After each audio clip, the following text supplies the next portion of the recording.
We now head to Aspendale, a Bayside suburb in Melbourne. This is a home that has a stunning architectural presence. Bizarrely enough, it wasn't designed by an architect, but by the owner. Let's meet the owner, Peter, and get an insight into his thought process. Well, Peter, this is a pretty unique looking building. I mean, it's a one-off. And you designed it, didn't you? Yes, I did. Comes again with many years of ideas that I accumulate, and it's part of my hobby in terms of architecture. But you're not an architect, are you? I'm not. I'm a mechanical engineer. Wow. But it's my passions. I love building. I love shapes and design, house design, or even residential or commercial site. Okay. Yep. So why the curves? The previous home design that I have, pitch roof and flat roof, they tends to be, I guess, conducive to wind issues, and with the curves, that's it works better with it's more aerodynamic and stop the water leaking problem too. Okay. Yeah. Well, it looks amazing, and it looks more like a spaceship to me. I mean, I'm really looking forward to having a look around. Can we go inside? Sure.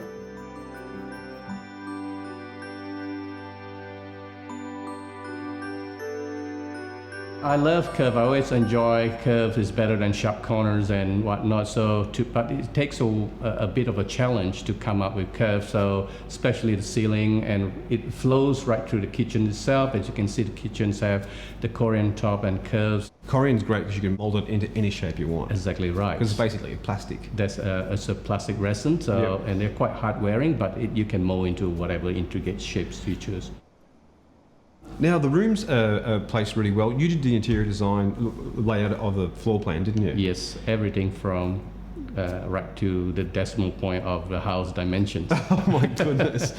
You've done an amazing job, Peter, considering you're not an architect. This is just your hobby. Yes, I think it's easier to design to suit your family needs. Well, it's easy for you because you're an engineer, but I mean, most mums and dads wouldn't have a clue where to start. They know what they want, but looking at the overall picture sometimes takes a little bit of experience.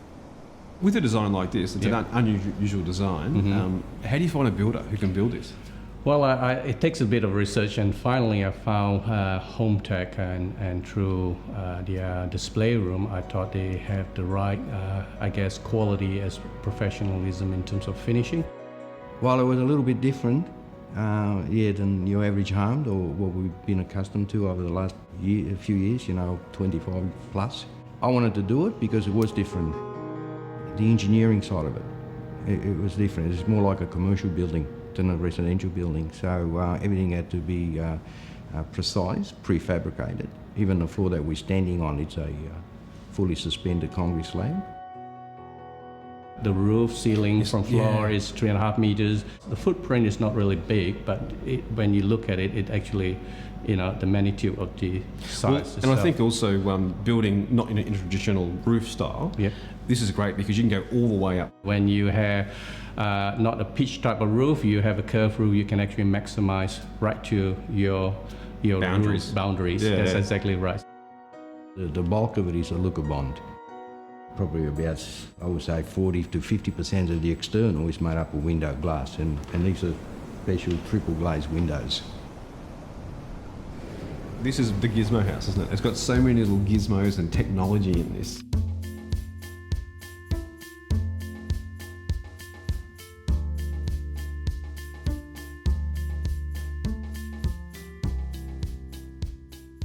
With the curves and the exterior shape of the building, or even in the interior, where'd you get the idea? There are a few ideas, but generally in the commercial side, you don't see residential areas that have a lot of curves. So, I've seen a lot from magazine over the years, but one night it just pops out. I said, I need to design a home with a curved roof and internally. So did you sit down straight away? Yes, sometime in the middle of the night I just wake up. You did not. 2 a.m. in the morning, I just write a couple of words in my notepad, then I'll refer to it in a couple of weeks' time. I said, okay, this is what I think I want to do. Well, Peter, I mean, this is an absolutely exquisite piece of artwork. I guess what I'm itching to know is price. What did it cost you to build? It costs about $1.5 million. And yes, a lot of work. Again, I manage them, so that helps to bring the cost down. Okay, because you did some things, yourself, you subcontracted it out. Yeah. You've been amazing, and thank you so much for showing us around. It was a really very unique and great experience. Thank you. Good to have you. Thank you.